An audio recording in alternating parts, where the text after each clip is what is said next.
कल्पना कीजिए कि एक सरकार एक अखबार के लेख से इतनी खौफजदा हो जाती है कि वो रातों रात एक कानून पास करती है, प्रिंटिंग प्रेस पर ताले जड़ देती है और सारी संपत्ति जब्त कर लेती है। बिल्कुल, मतलब ये सुनने में किसी डिस्टोपियन उपन्यास की कहानी लगता है ना। हाँ बिल्कुल, लेकिन ये कोई काल्पनिक कहानी नहीं है। ये 1878 के ब्रिटिश भारत की एक कड़वी सच्चाई थी। सही बात है। तो आज हम इन्हीं दस्तावेजों की बहुत ही गहराई से पड़ताल करने वाले हैं।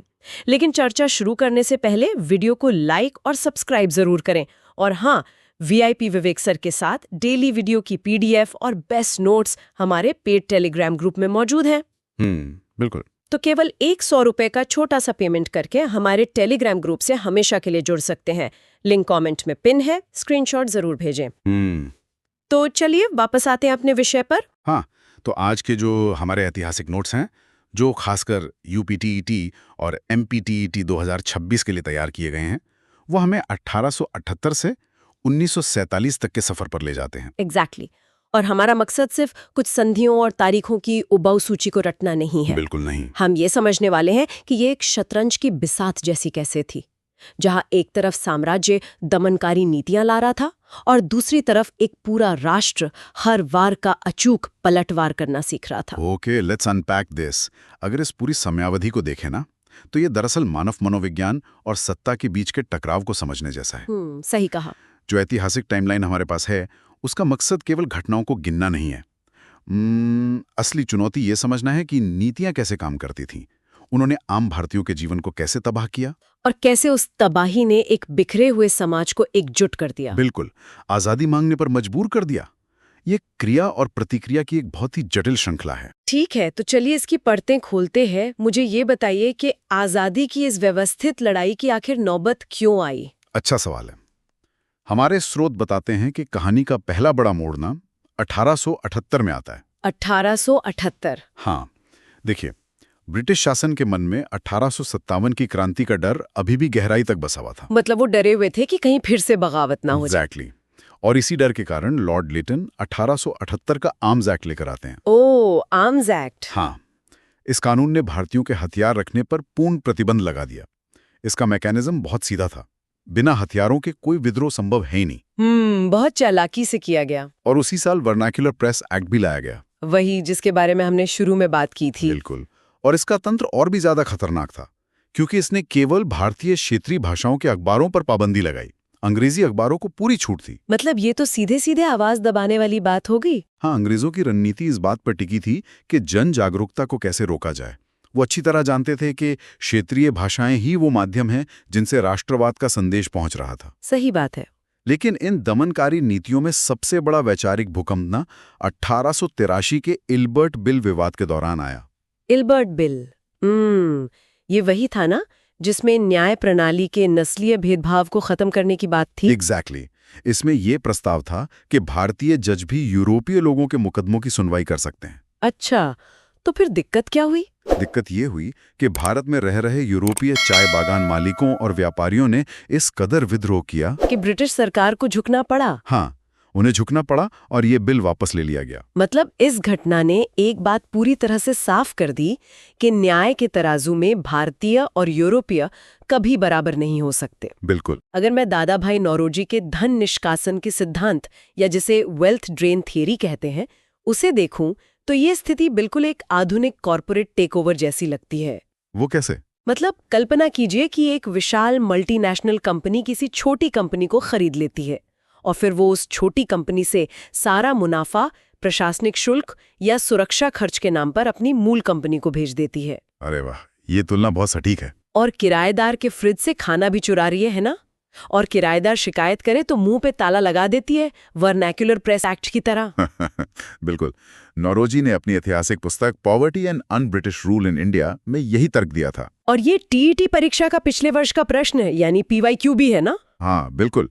और इस कॉर्पोरेट टेकओवर वाले उदाहरण का सबसे अहम पहलू ये है कि इस लूट को विकास का नाम दिया जा रहा था। मतलब गरीबी बढ़ा के उसे विकास कह रहे थे। हाँ, नौरोजी के सिद्धांत ने पहली बार डेटा के साथ साबित किया कि ब्रिटिश शासन भारत का पैसा इंग्लैंड ले जा रहा है। अंग्रेज हमेशा दावा करते थे कि हमने भारत में रेलवे बिछाई, शिक्षा दी, हाँ, आधुनिक व्यवस्थाएं दी। बिल्कुल। लेकिन नरोजी ने स्पष्ट किया कि भाई रेलवे इसलिए थोड़ी बिछाई गई कि भारतीय तीर्थ यात्रा कर सकें। तो असली वजह क्या थी? असली तंत्र ये था कि भारत के दूर दराज के गांवों से कच्चा माल जैसे कपास और नील बहुत सस्ते दामों में बंदरगाहों तक लाया जाए और फिर उसे इंग्लैंड की फैक्ट्रियों में भेजा जाए। एग्जैक्टली और वहां से बने हुए महंगे कपड़े वापस लाके भारतीय बाजारों में बेच दिए जाएं। ये दोहरी लूट थी। जिसने भारत को व्यवस्थित रूप से गरीब बना दिया। तो इस सब का असल में क्या मतलब निकलता है? इसका सीधा सा अर्थ यह है कि जब शिक्षित भारतीयों को इस आर्थिक और राजनीतिक शोषण का तंत्र समझ में आने लगा तो उन्हें एक ऐसे राष्ट्रीय मंच की आवश्यकता महसूस हुई। बिल्कुल। और यहीं से 1885 में भारतीय राष्ट्रीय कांग्रेस यानी INC की स्थापना होती है। नोट्स के अनुसार इसकी स्थापना एक रिटायर्ड ब्रिटिश अधिकारी A.O. ह्यूम द्वारा की गई थी, है ना? हाँ, A.O. ह्यूम। और उस समय वाइसरॉय लॉर्ड डफरिन थे। और कांग्रेस के पहले अध्यक्ष व्योमेश चंद्र बैनर्जी थे। बिल्कुल सही। और शुरुआत में कांग्रेस 3 चरणों से होकर गुजरी। हाँ, नरमपंथी चरण 1885 से 1905 तक, फिर गरमपंथी चरण 1905 से 1919 तक और आखिर में गांधीवादी चरण जो 1919 से 1947 तक चला। एग्जैक्टली। पर यहाँ ना मुझे एक बात थोड़ी विरोधाभासी लगती है। 1885 से लेके अगले 20 सालों तक कांग्रेस का काम महज याचिकाओं और प्रार्थनाओं तक सीमित था। हाँ, वो बस प्रशासन में थोड़ी सी हिस्सेदारी मांग रहे थे। तो फिर अचानक ऐसा क्या बदल गया कि वही जनता सड़कों पर उतर आई, विदेशी कपड़े जलाने लगी? मतलब ये कोई अचानक हुआ वैचारिक बदलाव तो नहीं लगता। What's fascinating here is ये बदलाव अचानक नहीं था। इसे एक बहुत ही क्रूर ब्रिटिश फैसले ने ट्रिगर किया था। कौन सा फैसला? वो ट्रिगर था 1905 का बंगाल विभाजन। वाइसराय लॉर्ड कर्जन ने बंगाल को 2 हिस्सों में बांटने की घोषणा कर दी। और इसका आधिकारिक तर्क क्या दिया गया था? कर्जन ने कहा कि बंगाल प्रांत बहुत बड़ा है और प्रशासनिक सुविधा के लिए इसका बंटवारा आवश्यक है। लेकिन इसका वास्तविक तंत्र तो बिल्कुल अलग था ना? बिल्कुल। असली मकसद था बंगाल में तेजी से उभर रहे राष्ट्रवाद के केंद्र को कुचलना और हिंदू मुस्लिम एकता की नींव में दरार डालना। मतलब एक हिस्से में मुस्लिम आबादी को बहुसंख्यक कर दिया और दूसरे में हिंदुओं को। ये तो सत्ता द्वारा समाज को अपने राजनीतिक लाभ के लिए तोड़ने का सबसे स्पष्ट उदाहरण है। हाँ, और जब सत्ता इतनी बेदर्दी से समाज को तोड़ती है तो प्रतिक्रिया भी उतनी तीव्र होती है। तो इसी के विरोध में स्वदेशी आंदोलन शुरू हुआ। बिल्कुल। बंगाल विभाजन के विरोध में ही स्वदेशी आंदोलन ने जन्म लिया। और ये केवल एक राजनीतिक विरोध नहीं था, बल्कि इसने आर्थिक बहिष्कार को हथियार बनाया। एग्जैक्टली। लोगों ने विदेशी वस्तुओं, खासकर जो मैनचेस्टर से कपड़े आते थे, उनका पूर्ण बहिष्कार किया और स्वदेशी उत्पादों को अपनाना शुरू कर दिया। क्या ये आंदोलन सिर्फ बंगाल तक ही सीमित था? नहीं, इस आंदोलन की गूंज दक्षिण में आंध्र प्रदेश के डेल्टा इलाकों तक पहुंच गई। जिसे वहां वंदे मातरम आंदोलन कहा जाता था। हाँ, बिल्कुल सही। और सांस्कृतिक स्तर पर भी अभूतपूर्व एकता दिखी। इसी उथल-पुथल के बीच रविंद्रनाथ टैगोर ने आमार सोनार बांग्ला की रचना की, जिसने पूरे बंगाल को भावनात्मक रूप से एक धागे में पिरो दिया। बिल्कुल। लेकिन जब कोई आंदोलन इतनी तेजी से आगे बढ़ता है तो अक्सर अंदरूनी मतभेद उभरने लगते हैं ना? हाँ, स्वदेशी आंदोलन की इसी तीव्रता ने आखिरकार कांग्रेस के भीतर ही वैचारिक मतभेद पैदा कर दिए। जैसे नरम दल और गरम दल। एग्जैक्टली। एक धड़ा जो नरमपंथी था वो चाहता था कि आंदोलन केवल बंगाल तक सीमित रहे। हाँ, वही जो लालबाल पाल और अरविंद घोष के नेतृत्व वाला गरमपंथी धड़ा था, वो चाहता था कि आंदोलन पूरे देश में फैले और पूर्ण बहिष्कार हो। और इसी टकराव का नतीजा हमें 1907 के सूरत अधिवेशन में देखने को मिलता है। बिल्कुल, जहां कांग्रेस नरम दल और गरम दल में बुरी तरह विभाजित हो गई। इस विभाजन ने तो भारतीय राजनीति में एक ऐसा शून्य पैदा कर दिया होगा जिसका अंग्रेजों ने खूब फायदा उठाया। और फायदा उठाने से वो बिल्कुल नहीं चूके। 1909 में मार्ले मिंटो सुधार लाए गए। ये वही सुधार थे ना जो बाहर से तो भारतीयों को प्रशासन में ज्यादा प्रतिनिधित्व देने की बात करते थे। हाँ, लेकिन इसके भीतर जो तंत्र छुपा था वो बहुत ही जहरीला था। कैसे? इसने मुसलमानों के लिए पृथक निर्वाचन या सेपरेट इलेक्टोरेट की शुरुआत की। पृथक निर्वाचन मतलब ये कोई साधारण चुनावी प्रक्रिया नहीं थी? बिल्कुल नहीं। इसका मतलब था कि मुस्लिम उम्मीदवारों को केवल मुस्लिम मतदाता ही वोट दे सकते थे। ओह, ये तो समाज की राजनीतिक संरचना को धर्म के आधार पर बांटने का बहुत ही घातक तरीका था। सुनियोजित और घातक। इसके बाद 1911 में दिल्ली दरबार का आयोजन होता है। जहां लॉर्ड हार्डिंग के समय में बंगाल विभाजन को रद्द कर दिया गया था। हाँ, और राजधानी को कलकत्ता से दिल्ली लाने का फैसला हुआ। लेकिन बंगाल विभाजन का रद्द होना तो एक खोखली जीत थी ना, क्योंकि मार्ले मिंटो सुधारों ने वो दरार तो पहले ही पैदा कर दी थी। बिल्कुल सही कहा। हालांकि 1916 का साल एक नई उम्मीद लेकर आया, लखनऊ समझौता। एग्जैक्टली 1916 के लखनऊ समझौते में न केवल कांग्रेस के नरम और गरम दल वापस एक साथ आए, बल्कि कांग्रेस और मुस्लिम लीग के बीच भी एक ऐतिहासिक गठबंधन हुआ। मतलब भारतीय नेतृत्व समझ चुका था कि बिखराव से सिर्फ अंग्रेजों का फायदा है। हाँ, और जब 1916 में ये राजनीतिक मंच एकजुट होकर तैयार हो गया, तब एक ऐसे व्यक्ति का प्रवेश होता है जिसने जन आंदोलन की पूरी परिभाषा ही बदल दी। महात्मा गांधी। बिल्कुल। गांधी जी के काम करने का तरीका बिल्कुल अनोखा था। मैं जब उनके शुरुआती दिनों के नोट्स देखती हूँ तो ये किसी वैज्ञानिक प्रयोग जैसा लगता है। वैज्ञानिक प्रयोग? वो कैसे? देखिए, उन्होंने पूरे देश को एक साथ बुलाने से पहले अपने अहिंसा और सत्याग्रह के फॉर्मूले को छोटी प्रयोगशालाओं में टेस्ट किया। अच्छा, आप चंपारण और खेड़ा की बात कर रही हैं? हाँ, 1917 का चंपारण सत्याग्रह उनका पहला प्रयोग था। वहां उन्होंने राजकुमार शुक्ल के निमंत्रण पर तिनकटिया प्रणाली के खिलाफ आवाज उठाई। जहां किसानों को अपनी जमीन के एक हिस्से पर जबरन नील की खेती करनी पड़ती थी। बिल्कुल, 320 हिस्से पर।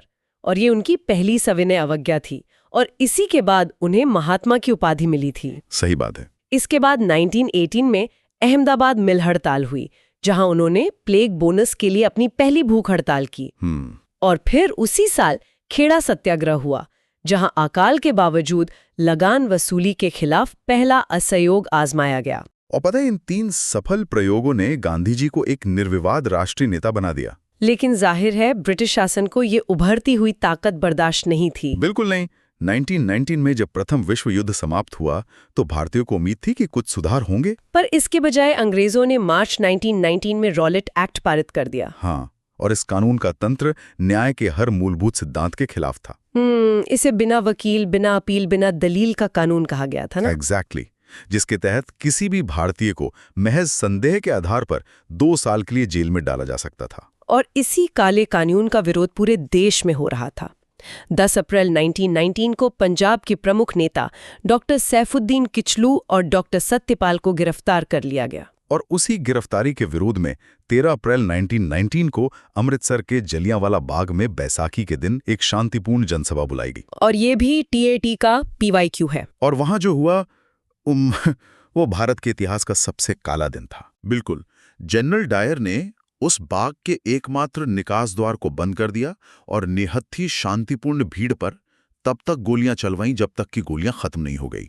इस निर्मम नरसंहार ने पूरे देश की आत्मा को गहरे आघात से भर दिया था।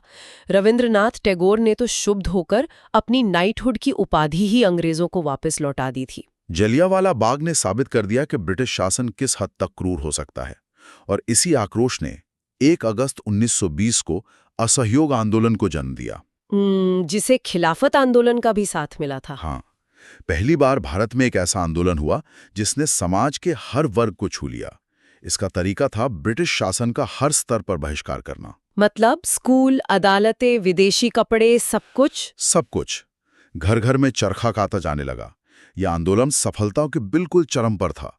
प्रशासन पंगु होने लगा था। लेकिन फिर 5 फरवरी 1922 को उत्तर प्रदेश के गोरखपुर में चौरी चौरा की घटना घटती है। ये भी एक बहुत अहम PYQ है।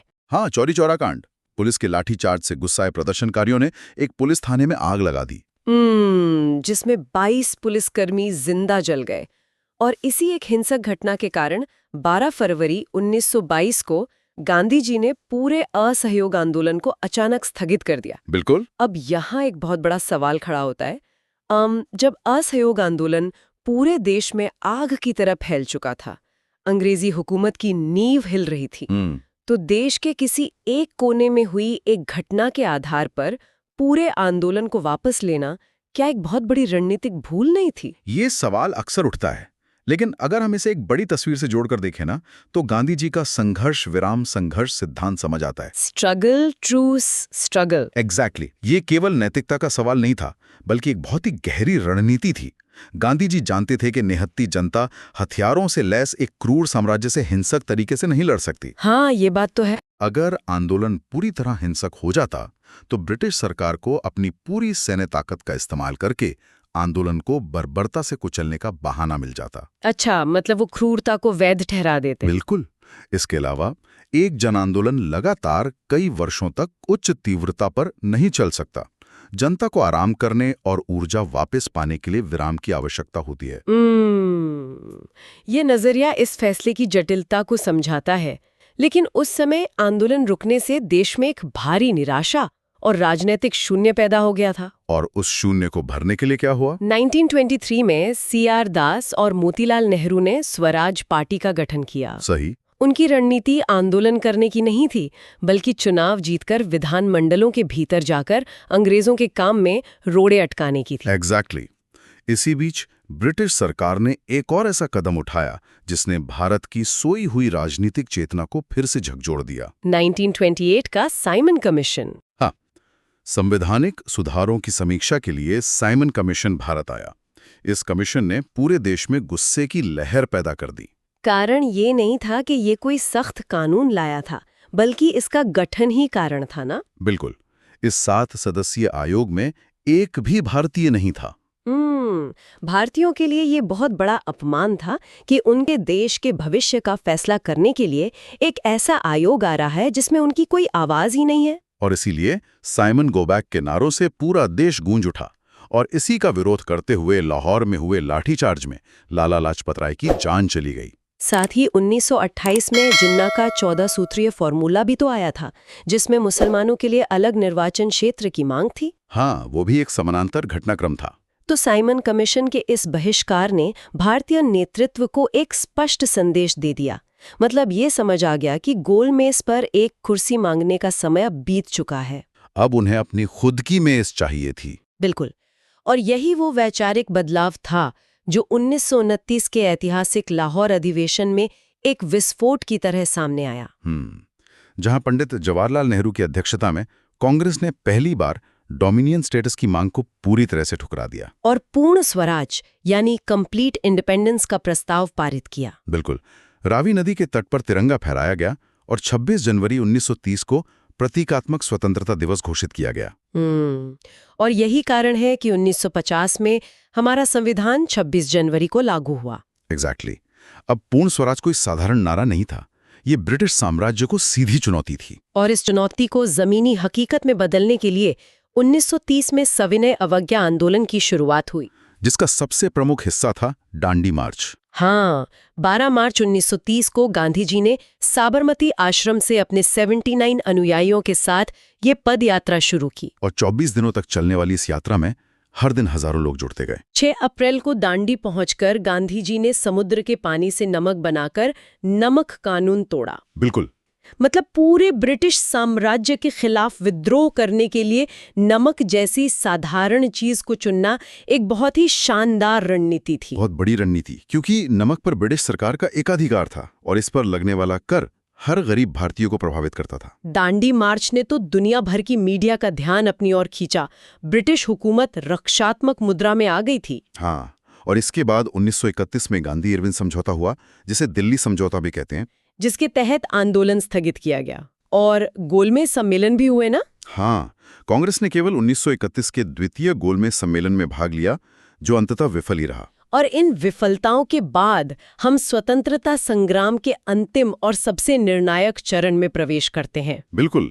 द्वितीय विश्व युद्ध के दबाव और ब्रिटिश कूटनीति से निराश होकर 8 अगस्त 1942 को, और ये एक और TTPYQ है। हाँ, भारत छोड़ो आंदोलन। एग्जैक्टली। मुंबई अधिवेशन में भारत छोड़ो या क्विट इंडिया प्रस्ताव पारित किया गया। ये अगस्त क्रांति की शुरुआत थी। यहाँ गांधी जी ने एक ऐसा नारा दिया जिसने पूरे देश को अचंभे में डाल दिया, करो या मरो। डू और डाई। मैं सोच रही थी, करो या मरो, ये नारा तो गांधी जी के जो चिरपरिचित शांत और अहिंसक छवि है उससे बिल्कुल अलग लगता है। बिल्कुल अलग है। ये स्पष्ट रूप से दर्शाता है कि 1942 तक आते आते भारतीयों के सब्र का बांध पूरी तरह से टूट चुका था। हाँ, वो किसी भी कीमत पर आज़ादी चाहते थे। और इस आंदोलन का तंत्र भी बहुत अलग था। वो कैसे? 9 अगस्त की सुबह तक सभी बड़े नेताओं को गिरफ्तार कर लिया गया था, लेकिन यह आंदोलन रुका नहीं। मतलब ये एक पूरी तरह से नेतृत्व विहीन जनविद्रोह बन गया था। एग्जैक्टली। महिलाओं, छात्रों और मजदूरों ने इसमें भारी पैमाने पर हिस्सा लिया। टेलीग्राफ लाइनें काट दी गई, रेलवे ट्रैक उखाड़ दिए गए। कई जगह तो समानांतर सरकारें स्थापित कर दी गई। ब्रिटिश सरकार के लिए सैलाब को रोकना लगभग असंभव हो गया था। इसके बाद 1946 में कैबिनेट मिशन आता है, क्लीमेंट एटली द्वारा भेजा गया 3 सदस्यीय दल, जिसका तंत्र भारत को एक ढीले संघ के रूप में अविभाजित रखने का था। हाँ, लेकिन कांग्रेस और मुस्लिम लीग के बीच गहरे अविश्वास के कारण ये योजना भी अस्वीकार कर दी गई, विफल रही। और इसी अविश्वास ने 16 अगस्त 1946 को सीधी कार्रवाई दिवस या डायरेक्ट एक्शन डे के रूप में एक बहुत ही हिंसक रूप ले लिया। बिल्कुल। जिन्ना और मुस्लिम लीग के इस आह्वान के बाद पूरे देश में भयानक सांप्रदायिक दंगे भड़क उठे। बिना किसी पक्षपात के अगर इतिहास के इस पन्ने को देखा जाए तो ये भारतीय उपमहाद्वीप के लिए एक अपूरणीय क्षति का समय था। आज़ादी की खुशी के साथ विभाजन का गहरा दर्द भी जुड़ा था। सही कहा। इन दंगों और राजनीतिक गतिरोध के बीच अंततः 20 फरवरी 1947 को ब्रिटिश प्रधानमंत्री क्लीमेंट एटली ने घोषणा की कि वो जून 1948 से पहले भारत छोड़ देंगे। और फिर 3 जून 1947 को माउंटबैटन योजना आई, जो भारत को आज़ादी देने के साथ साथ इसका विभाजन करने की एक दर्दनाक प्रक्रिया थी। और आखिरकार दशकों के इस लंबे और खूनी संघर्ष के बाद 15 अगस्त 1947 को भारत आज़ाद हुआ। विभाजन की कीमत पर 2 डोमिनियन बने। स्वतंत्र भारत के प्रथम गवर्नर जनरल लॉर्ड माउंटबैटन बने और प्रथम प्रधानमंत्री पंडित जवाहरलाल नेहरू। तो अगर हम पूरी यात्रा का सारांश देखें तो 1885 की प्रार्थनाओं से शुरू हुआ ये सफर 1942 के करो या मरो तक पहुंचा। एग्जैक्टली। हमारे विस्तृत स्रोत हमें स्पष्ट रूप से दिखाते हैं कि ये आज़ादी केवल कुछ नेताओं की देन नहीं थी, बल्कि ये 1878 के दमनकारी कानूनों, 1905 के आमार सोनार बांग्ला और आर्थिक बहिष्कार, 1929 के पूर्ण स्वराज के नारे और 1942 के जन विद्रोह की एक सामूहिक परिणति थी। बिल्कुल सही। अध्ययन के दृष्टिकोण से इस टाइमलाइन का महत्व बहुत गहरा है। तो आज की इस चर्चा के बाद एक विचार मन में रह जाता है। वो क्या? दांडी मार्च में गांधी जी ने एक बहुत ही साधारण सी चीज, रसोई में मिलने वाले नमक को एक विशाल साम्राज्य के खिलाफ सबसे बड़े हथियार में बदल दिया था। बिल्कुल। तो ये सोचने पर मजबूर कर देता है कि अगर आज के समय में कोई ऐसा आंदोलन खड़ा करना हो तो हमारे दैनिक जीवन की वो कौन सी बिल्कुल साधारण सी चीज या तकनीक हो सकती है जिसमें समाज में एक बहुत बड़ी क्रांति लाने की ताकत छिपी हो। ये तो वाकई एक बहुत ही गहरा और विचारोत्तेजक सवाल है। बिल्कुल, एक ऐसा सवाल जो इतिहास को हमारे वर्तमान से जोड़ता है। तो इस पर विचार जरूर कीजिएगा। आज की विस्तृत चर्चा में बस इतना ही।